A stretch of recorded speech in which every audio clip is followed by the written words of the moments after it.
जैसी करनी वैसी भरनी लघु कथा। इंसान जैसा कर्म करता है उसके कर्मों के अनुसार ठीक वैसे ही फल भी भोगना पड़ता है।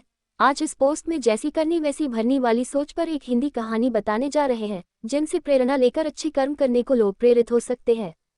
तो चलिए जैसी करनी वैसी भरनी वाली इस कहानी को जानते हैं।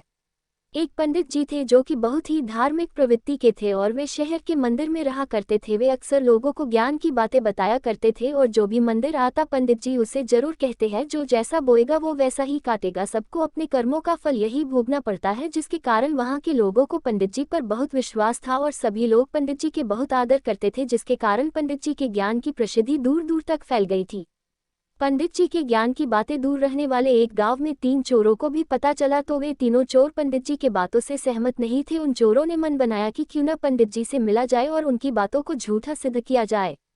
ऐसा सोचकर वे तीनों चोर भेष बदलकर उस मंदिर में पहुंच गए, जहां पर उन चोरों ने पंडित जी को देखा। तो उन चोरों ने पंडित जी को प्रणाम करके उनसे ज्ञान की बातें बताने को कहा। तो हर बार की तरह पंडित जी ने बताया कि जो जैसा करेगा वो वैसा भरेगा, अर्थात जिसकी जैसी करनी होगी उसकी वैसे भरनी होगी। तो ये बात सुनकर तीनों चोर एक बार फिर से पंडित जी से असहमत हो गए और उन चोरों ने कहा कि ये कैसे हो सकता है कि जो जैसा करता है उसे वैसा भरना पड़ता है, क्योंकि इस समाज में अनेक ऐसे लोग भी हैं लोगों का मुफ्त के धन पर ऐश कर रहे हैं, फिर उन्हें तो कोई कष्ट नहीं हुआ और ऐसे लोग तो मजे से अपनी जिंदगी जी रहे हैं।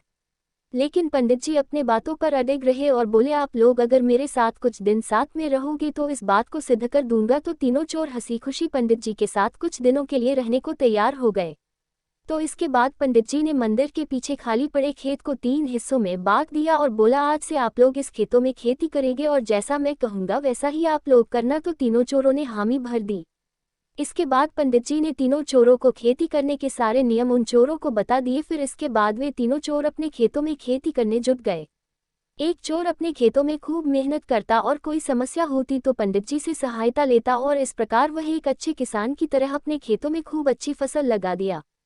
इसी तरह दूसरा चोर भी अपने खेतों में थोड़ा कम मेहनत करता था और किसी तरह उसने भी अपने खेतों में फसल लगा दिया, जबकि तीसरा चोर तो अपने खेतों में थोड़ा सा भी मेहनत नहीं करता था और सब खेतों में थोड़े से मेहनत करके किसी तरह बीज को बो दिया। और कुछ महीनों पश्चात जब तीनों चोरों की फसल तैयार होने का समय आ गया, पंडित जी बोले, चलो अब मैं आप लोगों की फसल को देखूंगा कि किसकी फसल कैसी हुई है। इसके बाद पंडित जी जब खेत पर पहुंचे तो देखा कि पहले वाले चोर की फसल काफी अच्छी लगी है, जबकि दूसरे वाले चोर की फसल थोड़ा कम लगी है और तीसरे वाले चोर के खेत में नाम मात्र के खेत में कहीं कहीं फसल लगे हुए हैं।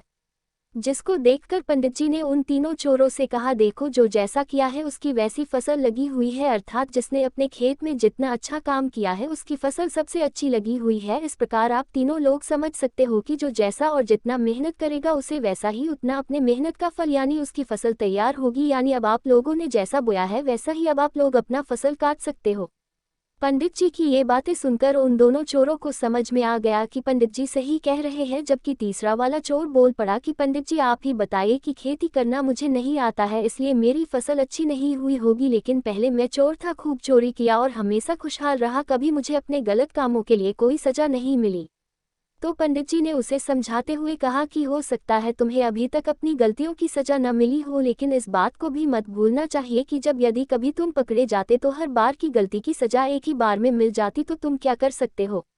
इंसान अपनी गलत कामों की वजह से बार बार भाग सकता है, लेकिन जब उसके बुरे दिन आएंगे तो फिर कोई बचाने वाला नहीं मिलेगा।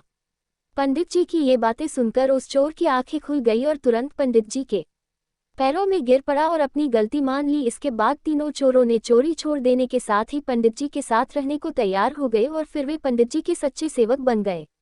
सीख। तो देखा दोस्तों, उन चोरों की तरह हमें भी अपने जीवन में ये कभी कभी महसूस होता है कि हम जो करते हैं वो हमेशा सही होता है और हमें लगने लगता है हम सभी चीजें सही कर रहे हैं, इसलिए हमारा कोई कुछ नहीं बिगाड़ सकता है।